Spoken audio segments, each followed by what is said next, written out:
a minha vida e agora vos ofereço a minha morte. Meu nome é Michele Silva, sou professora de História e hoje quero conversar um pouco com você sobre o suicídio de Getúlio Vargas. Político brasileiro, pai dos pobres, mãe dos ricos, populista, trabalhista e, sem dúvidas, referência quando vamos pensar em história política brasileira, economia nacional, industrialização, trabalhismo, nacional-desenvolvimentismo, dentre tantos outros pontos que poderíamos citar aqui também. No dia 24 de agosto do ano de 1954, um tiro no Palácio do Catete encerrou a vida política de Getúlio Vargas, fazendo-o literalmente sair da vida para entrar na história.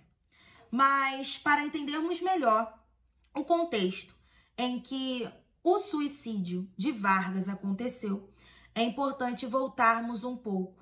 Vamos voltar lá para o ano de 1945.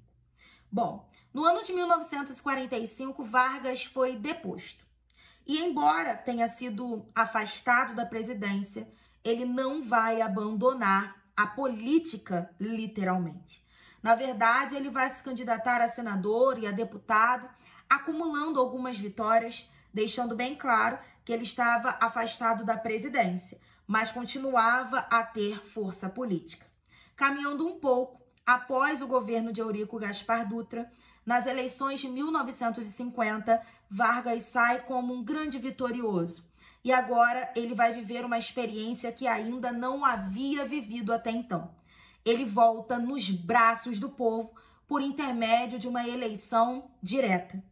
A partir então do ano de 1951, permanecendo até o ano de 1954, tivemos na história do Brasil o que chamamos de o segundo governo de Vargas. Bom, em seu segundo governo, Vargas ele tenta retomar com o seu discurso o nacionalismo econômico. Aqui observamos algumas criações ligadas a esse discurso e a sua política nacional desenvolvimentista, como a criação do BNDE, a própria Petrobras, ali a expansão da Companhia Siderúrgica Nacional, da própria Vale do Rio Doce, alguns outros pontos também e criações que vão ser observáveis nesse momento, que tem a ver com essa política nacional desenvolvimentista defendida por Getúlio Vargas. Mas o contexto agora ele é diferente. Tanto o contexto interno quanto o externo. Externamente, o mundo estava vivendo uma Guerra Fria, um período de bipolaridade ali onde você tinha os Estados Unidos e a União Soviética representando dois sistemas político-econômicos antagônicos. Nesse momento, anterior ao governo do Vargas, Eurico Gaspar Dutra já havia declarado alinhamento aos Estados Unidos. E internamente, o Brasil ele estava vivendo crises econômicas, alta de inflação, trabalhadores insatisfeitos, o poder de compra sendo reduzido, algumas greves que acabaram irrompendo-se nesse momento, fazendo com que João Goulart, ministro do Trabalho, tomasse uma decisão tanto quanto polêmica, que foi o aumento em 100% do salário mínimo.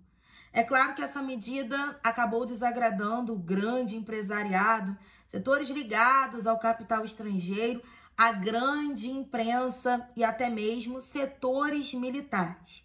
Ou seja, é um momento de instabilidade, tanto política quanto também instabilidade econômica, onde a mídia também vai se fazer presente, jornais como Tribuna da Imprensa, o próprio Correio da Manhã, a todo momento ali noticiando toda essa etapa de crise que vai se perpassar durante o segundo governo do Vargas. Mas, como se não bastasse, nós tivemos o apogeu desse momento de crise no mês de agosto do ano de 1954, quando tivemos o atentado da Rua Toneleiros, onde Carlos Lacerda, jornalista, opositor, udenista, ferrenho a Getúlio Vargas, vai sofrer um atentado, o qual ele não vem a morrer, mas o Major Rubens Vaz da Aeronáutica acabou falecendo nesse episódio.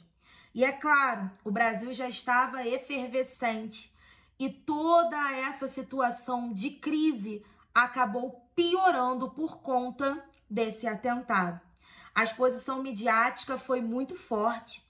A República do Galeão foi instalada para que as investigações elas fossem aceleradas, até que se chegou ao nome de Gregório Fortunato, chefe da Guarda Presidencial de Vargas. E é claro que, consequente a isso, a culpa acabaria recaindo também sobre os ombros de Getúlio Vargas. Então, a situação agora é de uma exposição midiática tamanha, onde jornais como Tribuna da Imprensa, Correio da Manhã, ligavam Vargas à corrupção, ligavam Vargas até ao próprio comunismo. E nesse momento, se já havia uma oposição grande ao Vargas, após esse acontecimento, essas oposições elas cresceram de uma forma muito, muito grande. Enfim, devido a essa série de acontecimentos, instabilidades e crises, na madrugada do dia 24 de agosto de 1954, Getúlio Vargas vai presidir ali o que seria sua última reunião ministerial. Nessa ocasião, os generais, os militares, eles já pediam uma renúncia formal.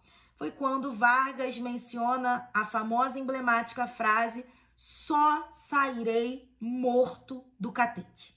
E acabou cumprindo aquilo que disse.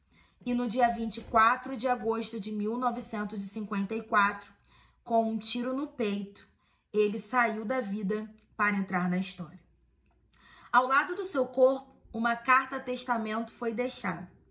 É bom destacar que até hoje existem discussões quanto à veracidade dessa carta-testamento, se seria a carta manuscrita ou datilografada, mas em suma, a carta-testamento ela vai deixar bem claro essa ideia de nacionalismo econômico, do próprio nacional-desenvolvimentismo, que foi tão defendida por Vargas.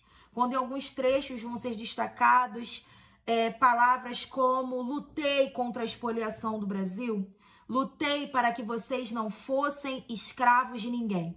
Aqui nessa carta nós observamos uma projeção de Vargas como um mártir dos trabalhadores.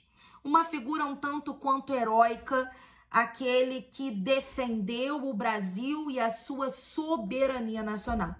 Para a historiadora Ângela de Castro Gomes, o suicídio de Vargas acabou refletindo-se como uma última cartada política, a qual acabou consequentemente adiando o golpe militar para 10 anos depois da sua morte.